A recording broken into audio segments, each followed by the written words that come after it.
দেখেন আল্লাহ কীরকম সাইন্টিফিক, শুনলে অবাক হবেন।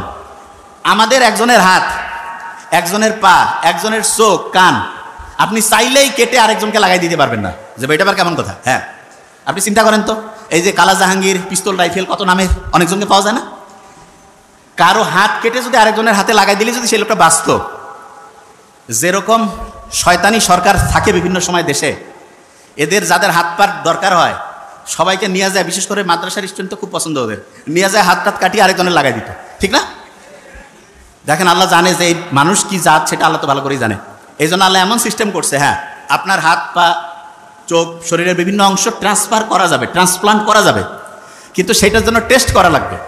এবং সবচেয়ে ভালো হয় হচ্ছে দেখা যায় সাধারণত যার সাথে রক্তের এবং অন্যান্য গ্রুপগুলো ম্যাচিং হয় তাদের জন্য ভালো হয়।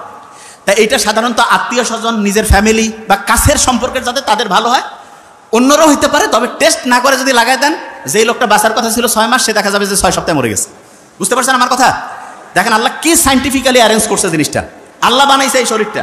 অনেকে বড় বড় বিল্ডিং, কম্পিউটার এগুলো দেখে মনে করে ওরে বাপরে বাপ কি জিনিস বানাইছে। আপনি শুনলে অবাক হবেন, আপনার এই যে হাতের মধ্যে যে একটা ছোট্ট কোষ আছে না, কোষ, সারা পৃথিবীতে যত সম্পদ আছে এখন সবগুলো যোগ করে একটা কোষ বানাইতে পারবেন, একটা কোষ। বুঝেন নাই তো? আপনার আমার শরীরে প্রায় 1 লক্ষ ট্রিলিয়ন, মানে এটাকে আমি আসলে সহজ করে না বললে তো বুঝবেন, আমি আগে ব্রেনটার কথা বলি, নোবেল যেটা বলে গেছে 86 বিলিয়ন, তার মানে 1 বিলিয়নে 100 কোটি, এরকম 86 দিয়া মানে 100 কোটির মতো 86টা, বুঝতে পারছেন? এইরকম শুধু এই যে খুলির মধ্যে আছে, আর সারা শরীরের কথা বাদে দেন, এই খুলির মধ্যে যেটা আছে তার একটা কোষ বিজ্ঞানীরা যত টাকা পয়সা আছে সবগুলো খরচ করে বানাইতে পারবে না, এখন পর্যন্ত চিন্তাই করা যায় না।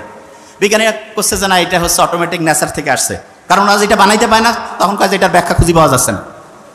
এই যে ডারউইন যে আছে না, বলছে যে বান্দর থেকে আসছে, বিশ্বাস করেন মিথ্যা কথা।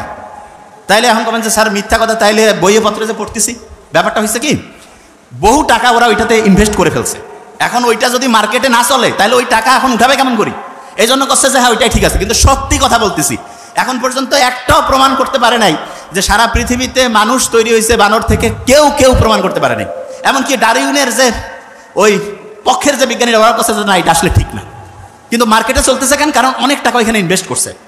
মানুষকে বানাইছে আল্লাহ, এইটা এদের বলতে সমস্যাটা কোন জায়গায়, এটা অনেকে বুঝে না যে এটার কারণটা কি। মানুষকে আল্লাহ বানাইছে এটা বললে সমস্যা কোথায়? এইটাই হচ্ছে মেইন সমস্যা। মানুষকে আল্লাহ বানাইছে এটা যখনই কেউ বিশ্বাস করবে, তাহলে আমি যদি একটা জিনিস বানাই ওইটার ভালো কিসে খারাপ কিসে সেটা আমি জানবো না? আমি যদি বলি যে এইটা একটা মেশিন, এটা আমি বানাইছি, তাহলে এটার গাইডলাইনটা কি আমার অনুযায়ী চলবে না আরেকজন দিলে হবে?